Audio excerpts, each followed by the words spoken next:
네, 리포트 비하인드 이어가겠습니다. 오늘은 K뷰티의 중심에 서 있는 기업이죠. 코스메스에 대한 인사이트 얻어볼 텐데요. LS증권 오리나 연구원 나와 계십니다. 안녕하세요. 안녕하세요. 네, K뷰티 발달을 하면서 저도 큰 수혜를 봤습니다. 화장술이 나날이 늘어나서 네. 예, 화면에도 예쁘게 나오고. 근데 이 많은 기업 중에서 특히 코스맥스를 꼽았는데 네. 특별한 이유가 있을까요? 먼저 지금 화장품 시장 자체가 브랜드 업체들보다는 ODM 업체들에게 유리한 환경으로 지속이 되고 있습니다. 저희가 과거 대비 확실히 유행 주기나 소비 주기가 단축이 되고 있고요. 히트 상품들이 많이 나오고 있다 보니까 이제 브랜드를 보는 것보다는 이제 그 뒷단에 있는 브랜드를 만들어주는 ODM들한테 좀 더 유리한 환경이 이어지고 있는 상황이고요. 네. 이거는 국내도 그렇고 해외도 마찬가지라고 보시면 될 것 같습니다. 그래서 국내 같은 경우 실제로 지금 화장품 브랜드를 운영하는 업체가 한 3만 1,000개 정도 되는데 2023년도 기준으로요. 근데 이게 그 프랜차이즈 브랜드를 달고 있는 치킨집보다 많은 수준이거든요. 그러니까 그만큼 굉장히 브랜드가 범람하고 있다 이렇게 보시면 될 것 같고, 그리고 화장품 같은 경우는 저희 30년 전에 새우깡이 300원이었는데 지금 1,500원이거든요. 근데 네. 화장품이 30년 전에 립스틱이 12,000원이었는데 지금 3,000원입니다. 그쵸?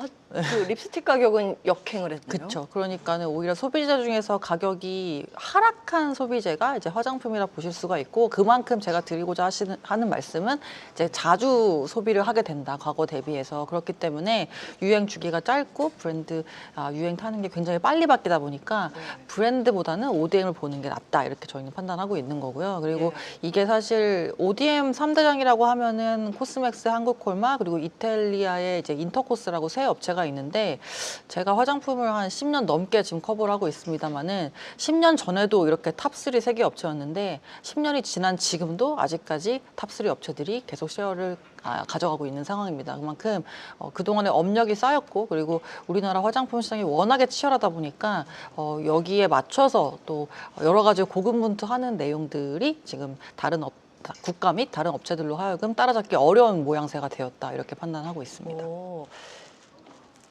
그러면 코스맥스는 자체 브랜드가 없나요? 계속 다 이제 주문받아서 공장 돌려서 만들어주는 것만 하는 맞습니다. 거예요? 네, 맞습니다. 네. OEM, ODM만 네네. 집중적으로 하고 있고. 네네. 저희 국내 시장 같은 경우가 굉장히 말씀드린 것처럼 브랜드도 많고, 그리고 채널 접근성도 좋고, 워낙에 소비자들이 유행에 민감하기 때문에 굉장히 치열한 시장입니다. 그래서 뭐 일례로 저희 양궁 그 국가대표 하는 게 그 올림픽 금메달 따는 것보다 더 어렵다고 하는 것처럼 마찬가지로 지금 우리나라 시장에서 사실 살아남은 브랜드들은 어디에 갖다 놔도 사실 뭐 히트를 칠 수밖에 없는 그런 요소들을 가지고 있거든요. 근데 이거를 결국에 뒷단에서 개발을 해주고 여러 특이한 제형이라든지 뭐 재미있는 패키지라든지 뭔가 SNS에 회자될 만한 그런 마케팅 포인트를 잡아가는 부분들을 결국 뒷단에서 ODM들이 해주고 있다 보니까 이제 이런 부분들을 봤을 때 다른 나라 및 업체들이 따라잡기 힘들다, 이렇게 판단하고 있습니다. 특히 실적 부분에 분석하신 걸 보면은 간접 수출이 이제 주목된다고 하셨거든요. 그 내용 좀 자세히 들려주세요. 이 내용이 이제 직접적으로 코스맥스가 수출을 하는 부분들도 있지만 한국 법인에서 만들어서 한국에 이제 납품을 하지만 실질적으로는 그 브랜드들이 이제 미국이나 일본으로 수출되고 있는 그런 고객사들이 좀 많거든요. 그러니까 그 말인즉슨 그만큼 여러 지금 브랜드들이 글로벌리 히트를 많이 치고 있는데 이제 결국 생산을 해주는 거는 이제 ODM이라고 보시면 될 것 같고, 근데 또 이런 브랜드들이 다른 나라에서 레퍼런스를 쌓게 되면은 결국에 또 해외 브랜드들 같은 경우도 결국에 우리나라 ODM들한테 주문을 주게 되는 그런 요소로 작용을 하잖아요. 그래서 그런 부분 때문에 지속적으로 이제 수요는 증가를 하고, 그리고 화장품 시장 전반적으로 ODM들에게 대한 의존도가 좀 높아질 수밖에 없는 구조로 가고 있다, 이렇게 평가하고 있습니다. 사실 한 20년 전만 하더라도 해외에 나가면 한국이라고 하면 어디에서 왔어요? 한국이라고 하면 한국이 어디 있는 거야? 이렇게 질문도 많이 받았거든요. 정말요? 왜 격세지감? 왜 모르는 것처럼 말씀을 하시죠? 그건 약간 북한이냐 남한이냐는 받아본 것 같아요. 맞아요. 북한이냐 남한이냐 이런 질문도 있고, 위치는 어디 있냐라는 질문도 되게 많이 받았어요. 근데 요즘은 한국하면 모르는 국가가 없죠, 사실은. 그쵸, 그리고 그쵸. 옛날에는 그 우리나라가 다 일본 거 프랑스 제품 그쵸, 화장품 다 맞습니다. 수입했는데 네. 요즘에는 한국 제품이라고 하면 미국에서도 잘 팔리고 맞아요. 일본에서도 잘 팔리고 막 맞습니다. 그러잖아요. 네. 그 실질적으로 이 미국이나 일본 쪽의 매출이 어느 정도나 잡히는지 좀 궁금한데요. 일단은 미국을 저희 보시면 네. 미국이 이제 화장품 전체 시장에서 수입에 의존하는 비중이 한 30% 정도 되는 걸로 추정이 되고 있습니다. 근데 네. 그 30%의 수입 중에서 그 수입하는 국가별로 저희가 순위를 매겨보면은 과거에 우리나라가 한 6위 정도 했었거든요. 근데 2020년 들어서면서 이제 3위 정도로 올라왔고 그리고 이제 지난해 같은 경우는 1위를 기록을 했습니다. 그만큼 예. 사실 1등이 프랑스 당연히 럭셔리니까 그리고 2등은 캐나다 근방 국가니까 근데 네. 3등이 이제 뭐 말씀 주신 것처럼 약간 어디 있는지도 모르겠는 것 같은 극동아시아의 국가로부터 수입을 3등으로 한다는 거는 그러니까 3등이었다가 지금 1등까지 올라갔다는 거는 굉장히 의미가 있는 내용이죠. 그리고 일본 같은 경우도 말씀 주신 대로 저희 과거에 일본 놀러 가면은 뭐 돈키호테나 이런 뭐 유통 전문점 가가지고 일본의 그런 중저가 브랜드들을 사오는 게 어떻게 보면 쇼핑 리스트였는데 요즘에는 그 자리를 다 한국 브랜드들이 메꾼 상황이거든요. 그래서 왜냐하면 일본 브랜드들이 이제 중국 관광객들이 럭셔리 워낙 좋아하다 보니까 이제 뭐 시세이도나 고세 같은 업체들이 프리스티지 브랜드에 좀 집중한 결과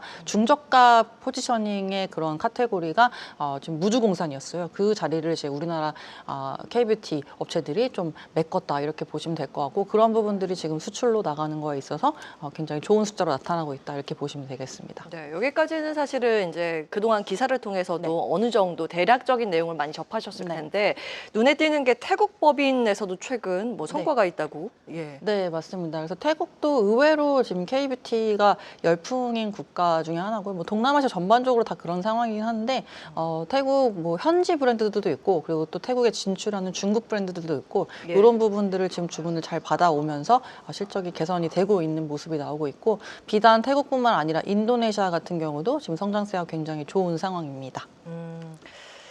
그러면 올해 성장세는 어느 정도까지 가늠을 하고 계세요? 사실은 네. 그동안 성장이 가팔랐기 때문에 네. 여기에서 더 많이 달릴 수 있을까라는 의문은 있습니다. 그렇죠. 그런 부분들 때문에 이제 저희는 예. 소형 ODM보다는 대형 ODM들을 좀 더 선호를 하고 있고요. 왜냐하면 예. 그동안에는 워낙에 주문이 밀려왔기 때문에 이 대형 ODM들의 캐파가 증설되지 못했던 부분에 남은 이제 물량들을 뭐 조그마한 업체들이 많이 수혜를 받았었다 이렇게 판단을 대표적으로 하고 있습니다. 중소형이면 어디가 중소형 있죠? ODM 업체는 뭐 CNC 인터내셔널이나 뭐 코스메카 코리아나 이런 업체들이 있고요.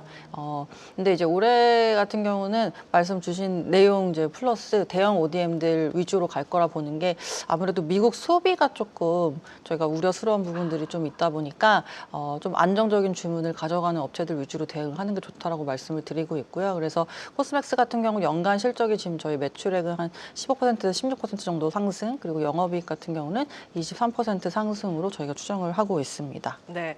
이번에 3월 첫 주에 리포트 발간할 때 투자 의견 매수 목표 주가 25만 원 커버리지 재개입니다. 네, 이 의견 맞습니다. 변함 없으세요? 네, 변함 없습니다. 저 한 가지 또 궁금한 네네네. 점이 보통 이제 증권사에서 커버리지 재개, 개시 이거는 이제 새로 신규 커버를 한다는 건데 네. 그럴 때 통상 우리가 알기로는 네. 이 커버리지 개시라고 하면 그동안 아주 오랫동안 열심히 공들여서 분석을 하고 나서 낸다. 그래서 네. 더 의미가 있다라고 알고 있는데 그게 네. 사실인지요? 통상적으로는 네, 맞고요. 아, 그래요? 근데 저 같은 경우는 이제 그동안에 유통하고 이제 네이버 카카오 플랫폼 쪽을 커버하다가 네. 저희 화장품 연구원이 퇴사를 하면서 이게 다시 받으신 거군요. 다시 해라. 이제 제가 13년부터 계속 했는데 이제 저희 다시 하게 됐습니다. 그래서 재개한 거고요. 네. 비하인드 스토리요. 네, 비하인드가 있습니다. 네. 그러면 이제 이 주가를 계산할 때 투자자의 관점에서 어떻게 보는 게 네. 좋을까? 이제 적정 주가 계산하는 그 근거들을 어떤 걸 이제 산정을 하셨는지 그리고 투자자의 관점에서 참고할 만한 그 내용들 정리해 주시면 좋을 것 같습니다. 그러니까 과거에 저희 화장품이 중국인 관광객 때문에 엄청 좋았을 때는 거의 뭐 브랜드 기준으로는 P 성장률이 40배 정도까지도 받았었고, 그리고 ODM들 같은 경우 60배도 받았었던 기억이 있는데, 근데 요즘에는 이제 중국 모멘텀처럼 강력하게 나오지는 않는 상황이고, 그리고 미국 같은 경우도 지금 23년부터 지난해까지 해서 워낙에 좋았었다 보니까 그 정도 레벨은 조금 부담스럽다고 보시는 것 같고요. 근데 다만 성장세가 워낙에 좋기 때문에 저희가 한 20배에서 20배 중반 정도는 이제 적정한 밸류다 이렇게 판단을 하고 있습니다. 근데 어쨌든 지금 화장품 전체적인 시장으로 봤을 때에는 과거랑 달라진 점이 굉장히 브랜드가 범람하고 있다는 점, 그리고 생각보다 브랜드의 유행이 되게 짧게 바뀌고 있다라는 점. 그래서 실제로 에스티로더나 뭐 로레알이나 유니레버 같은 업체들이 인수했던 우리나라 업체들을 봐도 매출 성장률이 한 2년 정도 좋았다가 그 다음에는 좀 꺾이는 모습들이 나왔거든요. 그렇다 보니까 브랜드가 당장 잘 된다고 해서 여기에 좀 배팅하기보다는 이제 그 뒷단에 있는 업체들, 그리고 그 밸류체인 상에 있는 업체들에 좀 주목을 해주시면 좋을 것 같고요. 그리고 저희가 이제 보는 거는 앞으로의 이제 향후 10년간의 소비 트렌드는 파편화 소비라고 보고 있습니다. 그래서 굉장히 수요도 세분화되고 있고, 그리고 이제 공급도 굉장히 세분화되고 있기 때문에, 그러니까 수요라 하면은 취향이 되게 세분화되고 있고요. 공급은 브랜드가 워낙 많아지고 있다 보니까 과거 대비 그 구매로 이어지기가 굉장히 좀 어려운 상황이 됐다. 분명히 선택이 안 되는 브랜드들이 나오고 있다. 이렇게 말씀을 드리고 있습니다. 그래서 과거와 달리 좀 화장품이 장난감처럼, 그러니까 꼭 필요에 의해서 구매되는 소비가 아니라 그냥 즐기고 재미있고 또 SNS 콘텐츠의 재료로 활용이 되는 그런 소비로 좀 변모했다. 이런 점을 좀 염두에 두시면 좋을 것 같습니다. 네, 파편화 수요라는 키워드를 좀 던져주셨습니다. 네. 그렇기 때문에 화장품 브랜드 하나로 쭉 가는 것보다 브랜드가 굉장히 짧은 주기로 트렌드가 교체하기 때문에 브랜드를 가지고 있는 기업보다 그것을 주문받아서 만들어주는 공장 가지고 있는 기업이 더 유리하다라는 관점에서 코스맥스 오늘 들어봤고요. 이 파편화 수요가 던지는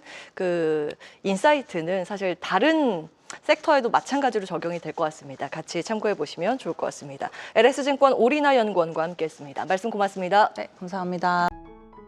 계속해서 다양한 경제 이슈를 알고 싶다면 구독과 좋아요, 알림 설정 부탁드립니다.